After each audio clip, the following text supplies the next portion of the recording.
একদল মারফত লয়ে চলে গেছে শরীয়তের ধাতারে না, আরেকদল শরীয়ত নিয়ে আসছে মারফতের কোনো ধাতারে। আমি বলি নাই, আলেম ওলামায়ে কেরাম চিনবেন, জগতের শ্রেষ্ঠ মনীষীদের মধ্যে, মুসলিম মনীষীদের মধ্যে মহামনীষী ইমাম মালিক রাহমাতুল্লাহ আলাইহি, উনি লিখেছেন যে শুধুমাত্র শরীয়ত করে সে হচ্ছে ফাসিক ব্যক্তি, আর যে ব্যক্তি শুধুমাত্র মারিফত করে হচ্ছে জিন্দিক ব্যক্তি, কোনোটাই কষ্টকর। তো বিদায় আমাদের কপাল ভালো, এমন মজলিসে আজকে বসছেন যেই মজলিসে সে শরীয়ত এবং মারিফত বলেন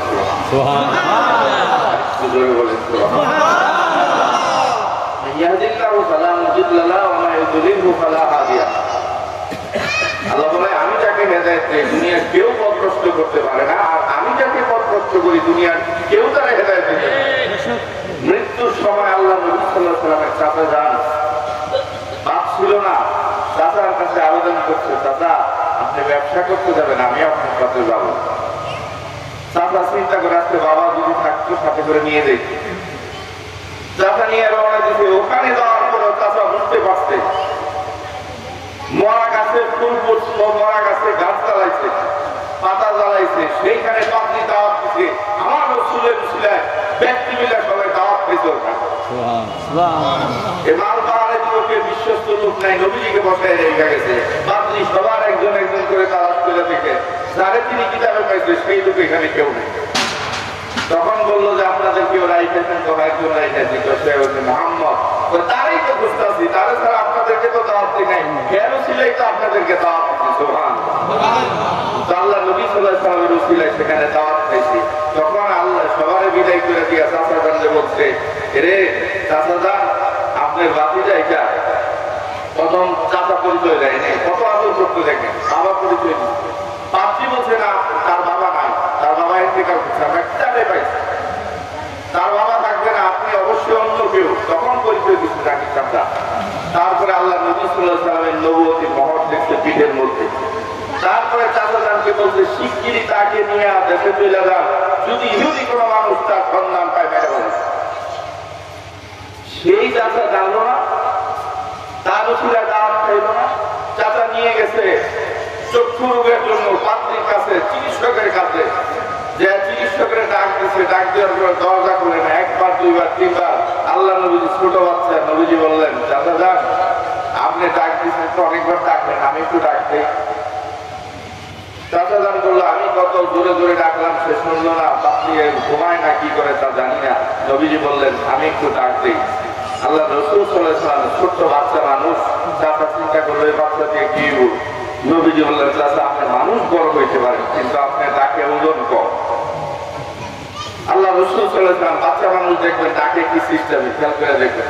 বাচ্চারা দরজার সামনে থেকে দরজা কিভাবে নক করে বুঝেন, খেয়াল করে দেখবেন, এরকম করে কি।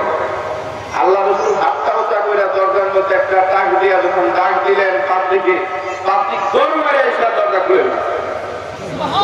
চাচা অবাক হয়ে গেছে, এতবার ডাকলাম শুনলো না, পাত্রী দৌড়ে আসছে, চোখ বড় বড় হয়ে গেছে। কিতাবে মাত্র পড়ছে যে নবী মুহাম্মদ ছোট্ট বাচ্চা চক্ষু রোগের জন্য পাত্রীর কাছে আসবে, তিনি হচ্ছেন নবী মুহাম্মদ, তিনি আখিরি জামানার নবী হবে। চাচারা জিজ্ঞেস করলো কেন আসবে, বললো চোখের সমস্যা আমার ভাতিজা। কারে নিয়ে আসছেন? তাম পৃথিবীর সমস্ত মহা ডাক্তার উনি, আর ওনার ঔষধ কোথায় জানেন? ওনার ঔষধ হচ্ছে ওনার ঠোঁটের, ওনার যে মুখের থুতু মুবারক, ওনার রাসূলের থুতু মুবারকের মধ্যে পৃথিবীর সমস্ত মহা ঔষধ মেডিসিন রয়ে গেছে। বিশ্বাস না হয় একটু মুখে থেকে নিয়ে চোখে লাগায় দেখেন, সাথে সাথে লাগাইলো নবীজির চোখ গলায়। এত কিছু দেখার পরেও এরকম বলতে গেলে মাসকে মাস বলা যাবে। সেই মানুষটা মৃত্যুর সময় রাসূল আবেদন করছে, নবী আল্লাহ নবীজি আবেদন করছে চাচারা একটু করেন লা ইলাহা ইল্লাল্লাহ। চাচা বলল ভাতিজা আমি কুরাইশ বংশের ছেলে, আমি মৃত্যুর ভয়ে যদি এখন ঈমান তোমার এই কালমা কইরা যদি মারা যায়, মানুষ আমার কি কইব? হ্যাঁ ভিতরে গর্ব ছিল, অহংকার ছিল, তাকাব্বুরি ছিল। সেই মানুষটা বলল যদি না হইতো আমি মৃত্যুর সময় কালমা কইরা তোমার চক্ষু শীতল করে দিয়ে যাইতাম। বেঈমান হয়ে নবীজির চোখের সামনে ওই চাচা মারা যায়। এত কষ্ট পাইছিলেন রাসূলের জীবনে, এত দুঃখ পাইছিলেন যেটা জীবনে কখনো উনি পান নাই, যে সারা জীবনে সব করলো, গাছকে নিয়ে দায়িত্ব পালন করলো, বাবা নাই বুঝতে দেয় নাই যে বাবা নাই, বাবার দায়িত্ব পালন করলো, যেই মানুষটা সেই মানুষটা বেঈমান হয়ে মারা যায় আজকে। আল্লাহ পাক বলে বন্ধু হয়ে হেদায়েতের মালিক আমি আল্লাহ। হেদায়েত কারো হাতে, হ্যাঁ হেদায়েত যদি কারো হাতে থাকতো সেটা আমার রাসূলের কাছেই থাকতো।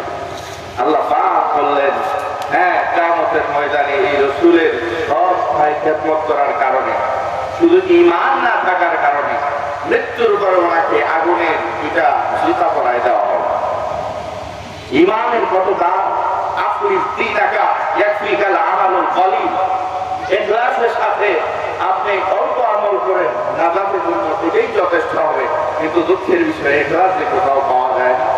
ইখলাস যে আল্লাহর ওলিদের কাছে সংরক্ষিত, ইখলাস যে আল্লাহ ওয়ালাদের কাছে সংরক্ষিত, ইখলাসের জন্য যে রিয়াজত সাধনা করতে হয়, এটা তো বাড়িতে কিনতে পাওয়া যায় না, এটা কোনো মাদ্রাসায় পাওয়া যায় না, স্কুল কলেজে পাওয়া যায় না। ইখলাস থাকে আল্লাহর ওলিদের কদমে। প্রথমে আমি বলছি আমাদের দেশের কথিত ভাষায় বলে শরীয়ত মার্গ। আল্লাহ নবী যে হাদিসে উল্লেখ করছে যে শরীয়ত সাধারণত শরীয়ত হচ্ছে গাছ, তরিকত হচ্ছে ডালা, হকিকত হচ্ছে ফল, মারিফত হচ্ছে শাক। গাছে কাঁঠাল হইলেই খাওয়া যায় না, এটা পাকা লাগে, পাকলে মজা লাগে। আপনি কাঁঠাল তো মনে করতেছেন অনেক কিছু বাইরে ফেলাইছেন, ন এরপরে মজা রয়ে গেছে, একটু ধৈর্য ধারণ করেন, আমল চালায় যান। 1 থেকে 21টা আমল আছে। তো বন্ধুরা আমার, এই সবকগুলো আল্লাহ ওলিদের দরবারে দেওয়া হয়। তো এলমে শরীয়তের এলেম যেটা, শরীয়তের এলেম যেটা, এটাকে আল্লামা জালালউদ্দিন সুয়ুতী রাহমাতুল্লাহ আলাইহি উল্লেখ করছে যে এটাকে বলা হয় মুআমালা। এটা একত্রিত বৈশা এটা শিখা যায়। আমি আলোচনা করতেছি বা আপনি আলোচনা করতেছেন বা কেউ আলোচনা করতেছে, শুনতেছি। এটা কোরআন হাদিসের বিষয়ে জানা যায়, বোঝা যায়, কোন হাদিসে কোন জায়গায় কেমনে কি বোঝা যায়। কিন্তু মুকাশাফা যেটা আল্লাহ প্রদত্ত এলে, এটা জেনে শুনে পাওয়া যায় না, এটা কোনো ব্যক্তির, এটা কোনো বই খাতার মধ্যে পাওয়া যায় না, এটা কোনো না কোনো ব্যক্তির কাছে সংরক্ষিত থাকে। যদি প্রশ্ন করি আল্লাহ রাসূল সাল্লাল্লাহু আলাইহি ওয়াসাল্লাম উনি যে ইলমের অধিকারী ছিলেন, উনি ইলমটা করতে পাইছে কিভাবে পাইছে? ওনার ইলমটা স্বয়ং আল্লাহ পক্ষ থেকে জিবরিল মাধ্যমে সিনার মধ্যে আল্লাহ পাক ডাইলা দিয়ে দিচ্ছে। সুবহানাল্লাহ, আল্লাহ পাকের পক্ষ থেকে দেওয়া। লাউ আনজালনা হাযাল কুরআনা আলা জাবালিন লারাআইতাহু খাশিআন মুতাসাদ্দিআন মিন খাশিয়াতিল্লাহ। আল্লাহু আকবার। আল্লাহ পাক বলছে যে আমি এলেমটা দিতে চাইছি, হ্যাঁ কোরআন নাযিল করতে চাইছি পাহাড়ের উপরে, পাহাড় ভয় পেয়ে গেছে, কান্নাকাটি করছে। সেই এলেম আমি মানুষকে যখন আবেদন করছি, সেই এলেম মানুষ গ্রহণ করছে। ছোট্ট মানুষ হামালা আল ইনসান, এটা মানুষ গ্রহণ করছে। সেই মানুষ রূপে আমার আপনার নবী আছে, সেই নবীর কাছে আল্লাহ প্রদত্ত এলেম দেওয়া হয়েছে। সুবহানাল্লাহ।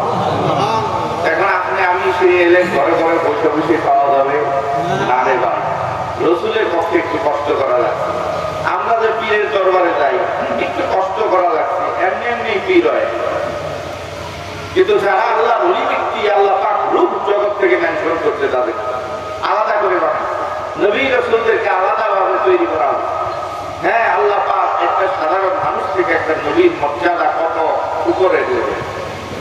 আল্লাহ যদিও তারা মানুষ, আমার আগে বলে গেছে সিরাজ ভাই, ঠিক আছে, যদিও আল্লাহ রসুল কিন্তু আমাদের, হ্যাঁ সে আমাদের মতো মানুষ না। আল্লাহ পাক তাকে বন্ধু বানাইছে, সে আমার আপনার মতো না। যেমন দেখেন পার্থক্য কতটুকু। আল্লাহ নবীজি নিজে বলছে যে আল্লাহ পাক প্রত্যেকটা মানুষের সাথে একটা করে শয়তান দিতে, আবার ফেরেশতাও দিতে, সবার সাথে আছে। আপনি অনেক সময় নিজেই বলেন, কিন্তু আল্লাহ রাসূল সাল্লাল্লাহু আলাইহি ওয়াসাল্লামের সাথে যে শয়তানটা আল্লাহ পাক দিয়েছে, ওইটারে আল্লাহ পাক সাজ করে দিয়েছে। ওইটাই কোনো সময় আল্লাহ নবীজিকে খারাপ কোনো কাজের নির্দেশ দেয় না, বরং সে ভালো কাজের নির্দেশ দিচ্ছে। সুবহানাল্লাহ। নবীজির কাছে সে আত্মসমর্পণ করছে। আল্লাহ পাক রাসূলের প্রতি দয়া করছে। এই দয়া করার কারণে আল্লাহ নবী সাল্লাল্লাহু আলাইহি ওয়াসাল্লাম আল্লাহ নবীজি নামাজে দাঁড়াইছে, আমরা নামাজে দাঁড়াইছি, দাঁড়ানোর পরে আল্লাহ রসুল একামত হয়ে গেছে, কাঁথা সোজা হয় নাই, ইমাম সাহেব কিন্তু সামনের দিকে না, নবীজি সামনে থেকে মুখ করতেছে, বলতেছে কাঁথা সোজা করো, কাঁথার কিন্তু সোজা হয় নাই। সাহাবীরা অবাক হয়ে গেছে, নবীজি সামনে ইমামতি করতেছে, টাকা আছে সামনে, পিছনের কাঁথা সোজা হচ্ছে না। নবীজি বলছে আশ্চর্য হওয়ার কিছু না, আমি রসুল সামনে যেমন দেখি পিছনে তেমন। প্রশ্ন করবো এটা কোন এলেন ভাই? এই দেশে যারা ইসলাম নিয়ে আসছে তারা ছিল পীর, শায়েখ, উস্তাদ, আল্লাহ ওলি ব্যক্তি, তাদের সিলসিলা অনুযায়ী প্রধান অনুযায়ী যারা আছে তারা হচ্ছে হকপন্থী আল্লাহ ওলি। তো এই দেশে হিন্দুস্তানের মধ্যে ইসলাম প্রতিষ্ঠা করছিল আল্লাহর ওলি ব্যক্তিরে। আপনার ক্লাস 3 মধ্যে তালাশ করে দেখবেন, আলোচনা ইতিহাস বই দেওয়া আছে। মাহি সাহেব রহমাতুল্লাহ আলাইহি উনি আরব দেশ থেকে এই দেশে আসছিলেন, আমাদের তরিকারি। ওনাকে ডাকাত দলের লোকেরা জাহাজ থেকে নামায় দ্বীপের মধ্যে রেখে গেছে। হ্যাঁ, মৌলবীদের মুন্সিদের দ্বীপের মধ্যে রেখে গেছে, কিন্তু মৌলবী তো যেন তেন মৌলবী না। আল্লাহর কাছে চাইছে যে আল্লাহ তুমি আমারে যাওয়ার ব্যবস্থা করে দাও। বিশাল এক মাছ এসে জবান খুলে গেছে। হ্যাঁ, আল্লাহ কুতুব আপনি আমার উপরে সওয়ার হন, কোথায় যাবেন আমি আপনাকে নিয়ে। ওনাকে সেই দ্বীপ থেকে আপনার নিয়ে আসতে কক্সবাজার হইয়া, এদিক হয়ে পদ্মা নদী হয়ে, যমুনা হইয়া, সর্বশেষে এই যে উনি সিরাজগঞ্জে ঢুকছে। একটা মানুষ, একটা আল্লাহর ওলি ব্যক্তি, মাথায় টুপি পাগড়ি জুব্বাওয়ালা লোক, মাছের উপরে সওয়ার হয়ে পানি দিয়ে যাইতেছে, মানুষ দেখে নাই? লাখো লাখো মানুষ ওনার এই দৃশ্য দেখা এই হিন্দু লোকেরা ওনার কাছে মুসলমান হয়ে ওলিদের বলেছে খারাপ। আমরা যে পীরের দরবারে আসছি, বন্ধুরা আমার বলবেন গপ্প, আমার বাড়ি গাজীপুর এলাকা, লালমাটি এলাকা। আল্লাহর কুতুব যিনি মানিকগঞ্জ দরবারে দক্ষিণ চত্বরে শুয়ে আছে, অনেকে দোয়া করে, মোনাজাত বিভিন্ন সময় ঘুমায় আছে, এই কথা কখনোই বলবেন না। আল্লাহর ওলিরা ঘুমায় থাকে, আল্লাহর ওলিরা কখনো ঘুমিয়ে থাকে না। ওনার সফর সঙ্গী ছিলেন কাজীমুদ্দিন আনসারী ভাই, উনি একজন ভালো মাপের একজন, আপনারা আমার চিনেন ভালো। উনি ওনার সাথে সফর এই লালমাটি মোটরসাইকেল দিয়ে রওনা দিব। হ্যাঁ, মাহি সাহেব রহমাতুল্লাহ আলাইহি উনি ওনার জমানায় উনি সেই কাজ করছে, কিন্তু মানিকগঞ্জের আল্লাহ কুতুব এই আনসারী সাহেব উনি সবসময় সাথে রাখতেন। কারণ সাথের মানুষ যদি আল্লাহ যদি চিনে ফেলে ফেলে যান, জন্য কাছে যারা থাকে তারা আল্লাহর ওলি কখনোই তাদের বুঝতে দেয় না। অনেক সময় আমরা যারা মুরিদ আছি দেখবেন যে এক সময় একরকম অবস্থা, আমরা কি বুঝি আল্লাহর ওলি কোন মাপে? বোঝা সম্ভব? আপনি যত বড় জ্ঞানী হন না কেন, আল্লাহ বলছে হাদিসে কুদসিতে, আউলিয়া তাহতা কুবাইলা ইয়ারকুম গায়রা, আমার ওলিরা আমার কুদরতি চাদরের নিচে থাকে, আমি ছাড়া তোমরা কেউ চিনতে পারবা না। যিনি চলে আমার আপনার মতো, আসে আমার আপনার মতো, কিন্তু আমাদের মতো না। আল্লাহ পাক তাকে ব্যতিক্রম করে বানায়। কাজীমুদ্দিন আনসারী ভাই আমাদের এই শ্রীপুর অঞ্চলে মাহফিল করতে গেছে, লালমাটি অঞ্চল, পাও দিলে বুঝেন অবস্থা, এখান থেকে উঠানো আর সম্ভব না। আমি একটু জমা করানোর জন্য সাইকেল নিয়ে রওনা দিচ্ছি, 10 ফিট যাওয়ার পরে আর সাইকেল জুতা করতে পারি নাই, জমা করাই।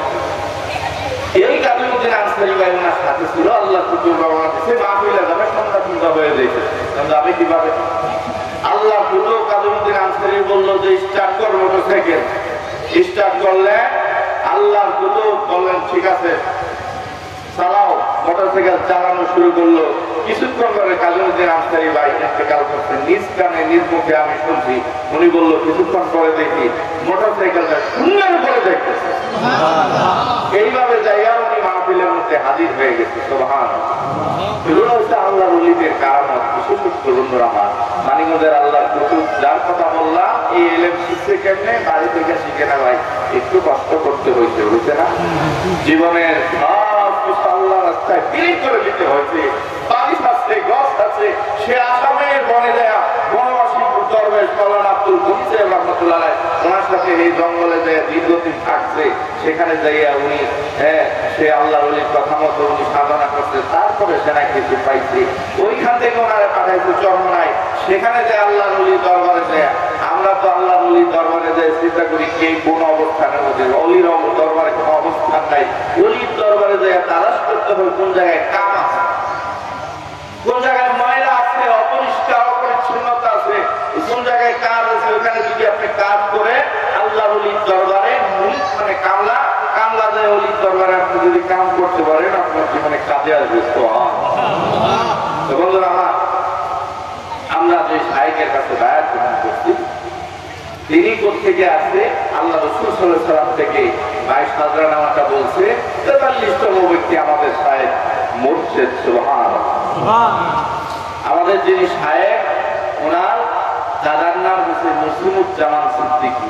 হ্যাঁ, ওনার দাদির নাম হচ্ছে মালেকা সিদ্দিকা। মামুনটা ভালো করে শুনবেন। খুব দেখলে আমল গাছ ছিল, প্রত্যানশীল ছিল। হ্যাঁ, খুব রসুল ভক্ত ছিল। হ্যাঁ, দুরুদের আমল করতো, জিকিরের আমল করতো। হঠাৎ করে রাত্রিবেলা ঘুমে আসে মা মালেকা সিদ্দিকা। উনি ঘুমে আসে, ঘুমের করে স্বপ্নে দেখে সোনার মদিনার নবীজি করে এসে হাজির হয়ে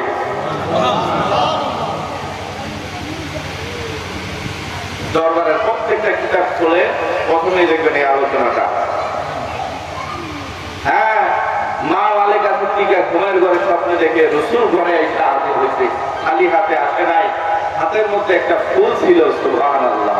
এই ফুলটা মা মালেকা সিদ্দিকার হাতে যখন দিলেন, দেওয়ার সাথে সাথে কারণ মানুষের ধর্ম ফুল হাতে নিলে মানুষ নাকে দিয়ে সঙ্গে, উনি নাকের মধ্যে শুনলেন, সাথে সাথে দেখলেন ওনার শরীর থেকে একটা লাল আলো বের হইয়া সারা দুনিয়া আলোকিত হয়ে গেছে।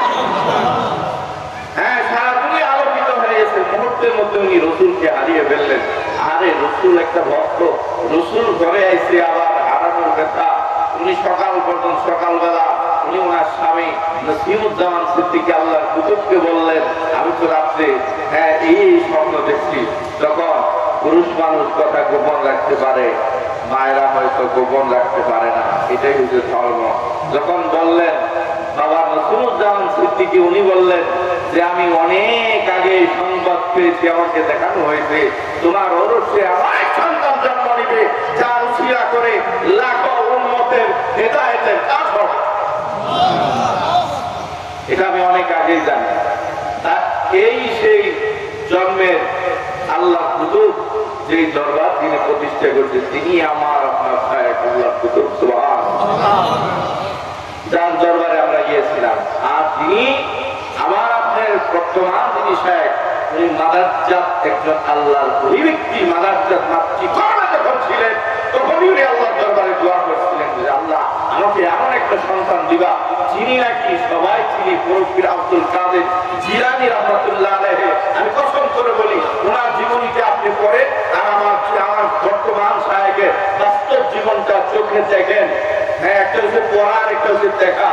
হ্যাঁ, এজন্য বড়পীর আব্দুল কাদের জিলানী রাহমাতুল্লাহ আলাইহির জন্ম থেকে মৃত্যু পর্যন্ত পরে ওইয়া বর্তমান যিনি মানিকগঞ্জের শাইখ, ওনার জীবনী দেখবেন এক লেভেলের।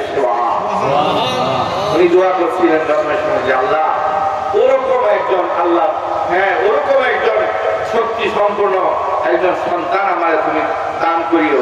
বর্তমান শাইখ তিনি ওনার সম্পর্কে বলছে আমি ইন্তেকালের পরে আরো 10 গুণ বাড়বে। যারা আগের শাইখের কাছে বায়াত গ্রহণ করেছে আমার চেয়ে আপনারা ভালো জানেন। আল্লাহ কুতুব বলে গেছে আমি একজন দরদ ভরা দরদি মনের মানুষকে আপনাদের কাছে রেখে গেলাম। আগে শাইখের মুরিদকে একটু আপনার মুরিদ, আপনারা কথাটা বুঝতে পারছেন? বুঝতে পারবেন। আমি একজন দরদি মনের দরদ ভরা দরদি মনের মানুষকে আপনাদের কাছে রেখে গেলাম। আপনি পুরান ভাই ঠিক মতো যাওয়া আসা হয় না দরবারে, আপনার কাছে কিন্তু রাইখা গেছে, দেখাশোনা দেখার জন্য আপনার রাইখা গেছে। আপনার এই জন্য ডিউটি দিতে ভাই বলছে না শুধু আমি বক্তা না, আমি আরো অনেক কিছু বক্তৃতাও করা লাগে, দেখাশোনা করা লাগে। আপনি দরবারে যাইবেন তো যাইবেনই, এবং পীর সম্পর্কে খবর রাখবেন, পীরের পরিবার সম্পর্কে খবর রাখবেন, জানে বাবা সব ব্যাপার আপনার খবর রাখতে হবে। আপনার পীরে এই দায়িত্ব আপনাকে দিয়ে গেছে। এখন যদি আপনি দরবারে না যান তখন কি হইব? কেমন হইব তখন?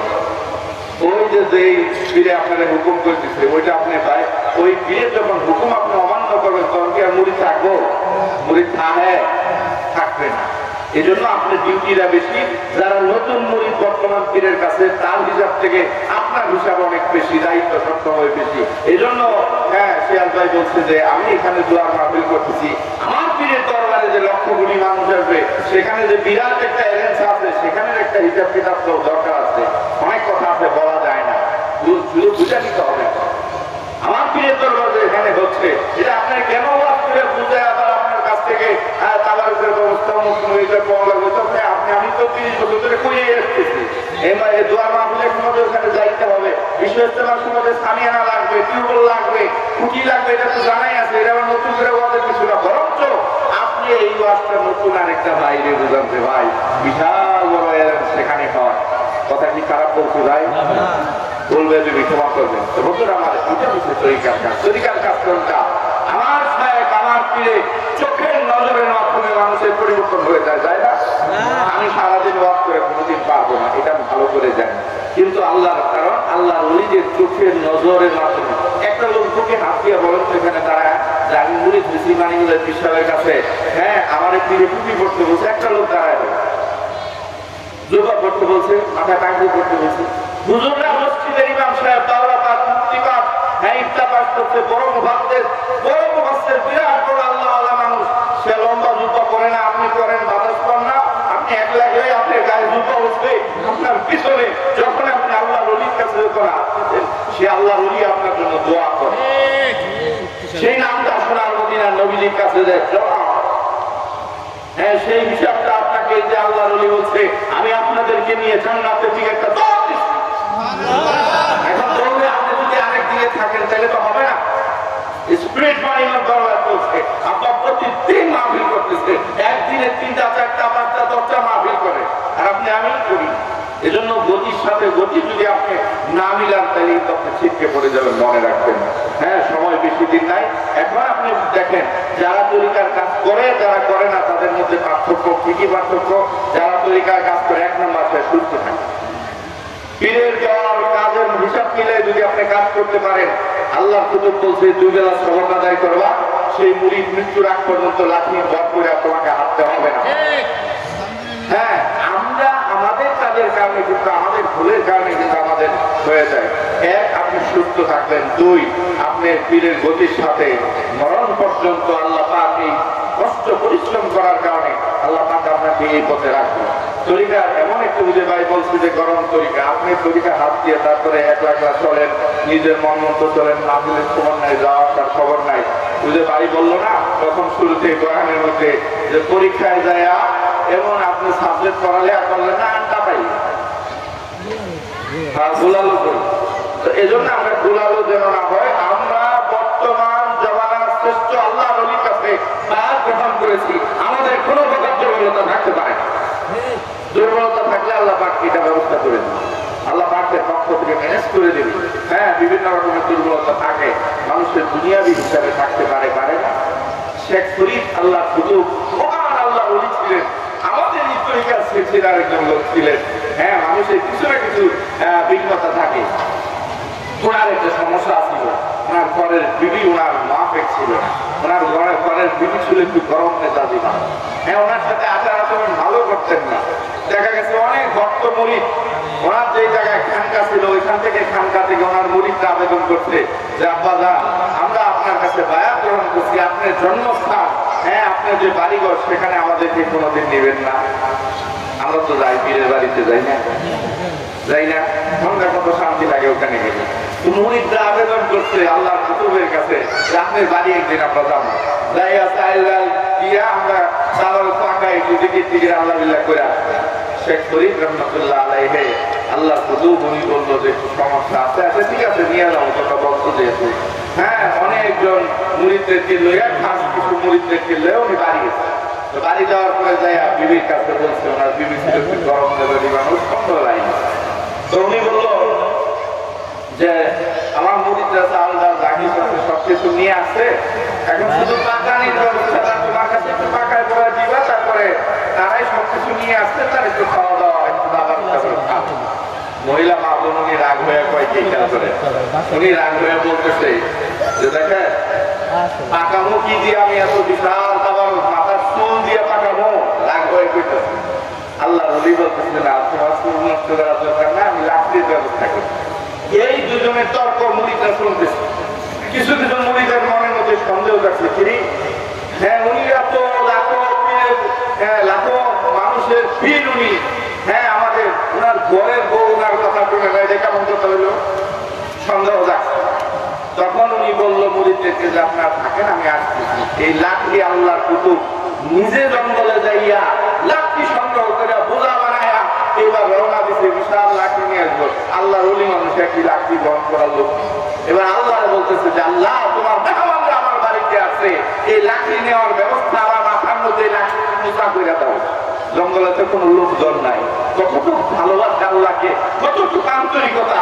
আমি আপনাদেরকে নিয়ে জান্নাতের দিকে দৌড়তেছি, আপনার এই কথাটা কি সাহস নিয়ে বলে, কত আন্তরিকতা নিয়ে বলে। সে আল্লাহর ওলি বলতেছে যে আল্লাহ আমি সবকিছু করছি, এখন মাথায় কে উঠাই দেবে, তুমি আমার মাথায় উঠানোর ব্যবস্থা করে দাও। মুহূর্তের মধ্যে বিশাল এক বাঘ জঙ্গল দেয়া রাখে। হ্যাঁ বাঘ দেখা উনি তো মানুষ যেহেতু একটু ভয় পাওয়ার কথা, বাঘের জবান খুলে গেছে, বলতেছে হযরত ভয় পায় না, আমি খাইতে আসি নাই, আমি শুয়ে আসিলাম, আসমান থেকে পয়সা হয়েছে, আরাম বাদ দিয়া আল্লাহ ওলি যায় বোঝা বহন করে বাড়ি নিয়ে দিয়ে আসতো। সুবহানাল্লাহ। আর তখন বললো যে হুজুর আমার পিঠে আপনি উঠাইতেন, আমি নিয়ে যাওয়ার ব্যবস্থা করতেছি। যখন উনি ব্যবস্থা করলেন, আরেক সাপ আসছে, সাপ আসার প্রায় বিশাল খানা ধরিয়া, হ্যাঁ খানা ধরিয়া যখন দাঁড়াইছে, আল্লাহ রলি অবাক হয়ে গেছে। সাপের জবানে কথা বলতেছে যে হে আল্লাহ রলি, এই বাঘকে তাড়ানোর জন্য যদি লাঠি লাগে, চাবক লাগে, আমি সাপকে আপনি চাবক হিসেবে ব্যবহার করতে পারেন। এবার বাঘের উপরে এই লাঠি দিয়া আল্লাহ রলি সওয়ার হইয়া সাপের ঘেরির মধ্যে ধইরা চাবক বানায় যখন আসতেছে, ও যে সন্দেহ ছিল মুরিদরা, সন্দেহ ছিল, সন্দেহবান মুরিদদের দিকে তওবা করেছে। কত বড় আল্লাহ রলি, আমার ঠিক আছে না বিবির মধ্যে সমস্যা থাকতে পারে। সবাই মিলে আল্লাহ দরবারে দোয়া করলেন, আল্লাহ পাক ওনার বিবির হেদায়েতের ব্যবস্থা করে দিয়েছেন।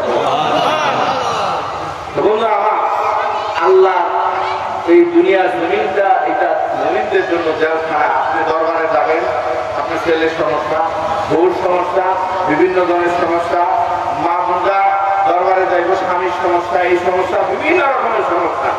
বিয়ে দিচ্ছে, সে স্বামীর বাড়িতে থাকে, সে আল্লাহ ওলির দরবারে যাবে, বাপের বাড়ি ছেড়ে যাবে। হ্যাঁ বাপের বাড়ি বিয়ে দেওয়ার পরে কোনো অধিকার থাকে? হ্যাঁ বাপের বাড়ি চুলকানি বিয়ের দরবারে যাওয়া হবে। বন্ধুরা আমার, কত লাখো লাখো কোটি কোটি ব্যাপারটা মা বোনরা মানিকগঞ্জ দরবারে এসে পর্দা কইরা, তারপরে আল্লাহ পাকে পরিচয় হয়েছে, অন্যতম একটা পরিচয় যে সাধারণ মহিলা থাকবে, সাধারণ কোন আমলদার না, কিচ্ছু জানে না, এই মায়ের গর্ভে থেকে আল্লাহ পাক মস্ত বড় আলেম হাফেজ পয়দা করবে।